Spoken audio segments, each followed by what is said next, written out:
Well, good morning, Jagendra Rana here. Left your spirits.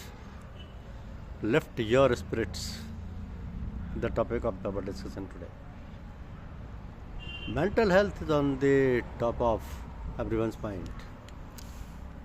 You are either lonely, depressed, suffering low self worth, grieving over a loss, or you simply cannot figure out why you are unhappy. Mental health issues seems to have reached epidemic proportions affecting all of us. We need to find solutions.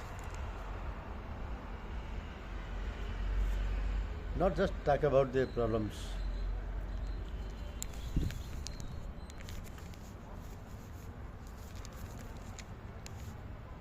Holiday holding is on the hard, but so is letting go parents. A semi autobiographical account of a dysfunctional family says.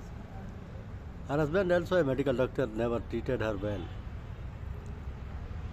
But when he is diagnosed with advanced terminal cancer, Amrita devotes herself as empathetic caregiver.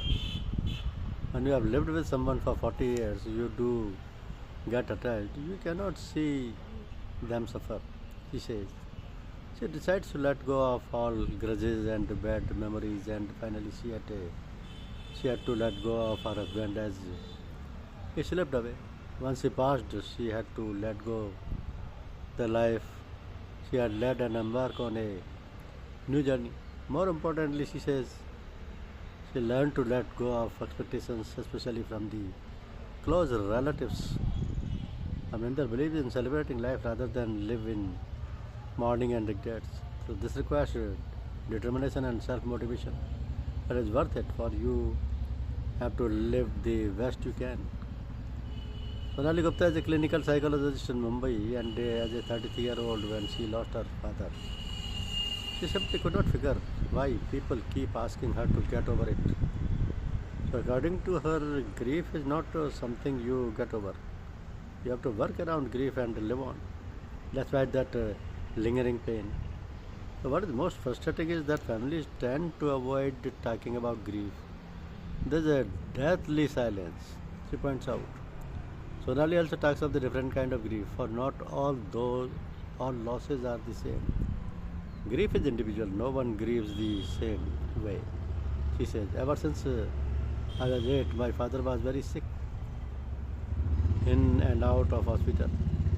I thought he would die any day. I would keep this thought to myself and never talked about this for fear that my thoughts may make it happen. All relationship work is grief work.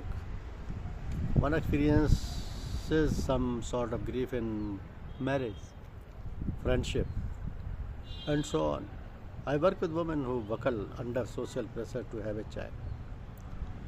In the city today, you see hoardings for in vitro fertilization for infertile couples. So grief is not only about losing someone you love. We need to break the silence around grief. And there is no hierarchy to grief, even if you lose. A parent who is 90, you still feel the loss. Pooja Bedi has done several courses on quantum physics, healing neuro-linguistic and more to enable her vocation as counselor. She says when you change your thinking, you change your attitude. When you change your attitude, you change your life. She says life happens. My journey is no different than that of others. We are all experiencing death of parents, betrayal, financial losses, relationship breakdowns. We are only here on this planet for a finite period. Do we wish to live in sadness, or do we wish to live in gratitude and joy? Pooja says she was 27 when everything in her life started falling apart. She lost her grandma, her pet, her father figure, her mother, and her marriage. Every 6 months I lost someone close to me. I would ask the universe, why me? Then I decided to make happiness a choice. To not be scared of sadness and grief, to grow as a human, to empower myself and other people. So Pooja says grief is a necessary experience, not to be suppressed. You are a sum total of your social, economic, and religious programming. If your marriage breaks, think of the good times you had together and feel happy with gratitude. Sonali quotes a psychologist who shared the physicality of death saves us. Pooja quotes her mother Protima. Death is not a full stop, it's a comma.